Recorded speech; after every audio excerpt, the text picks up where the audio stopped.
ഇവൻ ഏതാണ് ഈ കാട്ടു ബ്രാൻഡ്? തീർച്ചയായിട്ടും അടുത്ത 5 വർഷം ഈ പത്തനംതിട്ടയെ നല്ല രീതിയിൽ വികസനം കൊണ്ടുവന്ന് മലയാളികൾക്ക് തന്നെ അഭിമാനമാവുന്നൊരു മണ്ഡലമാക്കി മാറ്റാൻ എനിക്ക് കഴിയുമെന്ന് എനിക്ക് ഉറച്ച വിശ്വാസവുമുണ്ട്.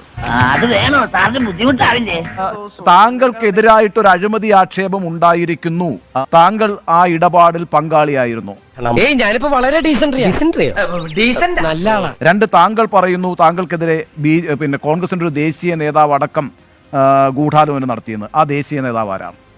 ഭാരിച്ച ചോദ്യം ചോദിച്ച് എന്നെ വെറുതെ ബുദ്ധിമുട്ടിക്കണ്ട. തെരഞ്ഞെടുപ്പിന്റെ തലേ ദിവസവും നീ കൊഴയാതെ പറയാൻ വല്ലോണ്ടേ നേരെ പറ. നിങ്ങൾ ഇതുപോലെ നിങ്ങളുടെ ഒരു അജണ്ടയുമായിട്ട് എന്നെ നിങ്ങളുടെ ഒരു ഷോയിൽ വിളിച്ചു വരുത്തി. ഇന്നും നിങ്ങൾ അപ്രസക്തമായ കുറെ ചോദ്യങ്ങൾ ചോദിച്ചു. പക്ഷെ ഇവൻ ശരിക്കും പാമ്പാടാ, അവന് കണ്ടിട്ടില്ലേ? ഇന്ന് നിങ്ങൾക്ക് വളരെ വ്യക്തമായിട്ട് അറിയാം, അനിൽ ആന്റണിയെ ജനങ്ങൾ ഈ മണ്ഡലത്തിൽ വളരെ വ്യക്തമായി അക്സെപ്റ്റ് ചെയ്ത് കഴിഞ്ഞു. ഞാൻ വളരെ നല്ല രീതിയിൽ ഇവിടെ വിജയിക്കാനും പോവുകയാണ്. അതെ അതെ, ആ മുഖത്ത് എഴുതി വെച്ചിട്ടുണ്ട്. അതുപോലെ അനിൽ ആന്റണി എന്ന ഗ്ലോബലി റെക്കഗ്നൈസ്ഡ് ആയിട്ടുള്ള പ്രൊഫഷണൽ, ഇപ്പോൾ ടെക്നോളജി ഫീൽഡിലായാലും ഫോറിൻ പോളിസി ഫീൽഡിലായാലും എല്ലാം ഗ്ലോബലി റെക്കഗ്നൈസ്ഡ് ആയിട്ടുള്ള ഒരു പ്രൊഫഷണൽ. 7-8 രാജ്യങ്ങൾ എന്നെ പല രീതിയിലുള്ള പുരസ്കാരങ്ങളൊക്കെ തന്നിട്ടുണ്ട്, ഏറ്റവും ഹയസ്റ്റ് ലെവലിൽ. കേട്ടിട്ടില്ലേ, ഈ ഭാഗത്ത് വലിയ പുളിയാ. പുള്ളിയല്ല പുള്ളി. യാതൊരു വിധത്തിലുള്ള അടിച്ചു പഴുത്തിരിക്കുക വിട്ടേര്. ഇപ്പം അനിൽ ആന്റണി കാനഡയുടെ മകനല്ലായിരുന്നെങ്കിൽ ഇപ്പൊ സോണിയാഗാന്ധി രാജീവ് ഗാന്ധിയുടെ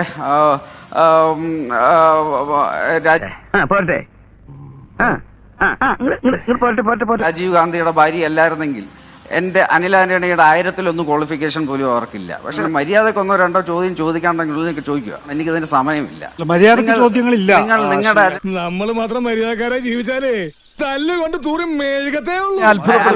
എനിക്ക് സമയമില്ല. 55 നിങ്ങളുടെ അജണ്ടയുമായിട്ട്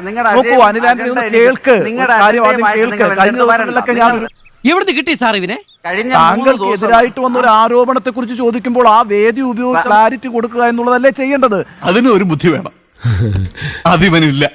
എനിക്ക് തന്നെ സമയമില്ല, ഇയാളുടെ അടുത്ത് സംസാരിക്കാൻ എനിക്ക് സമയം.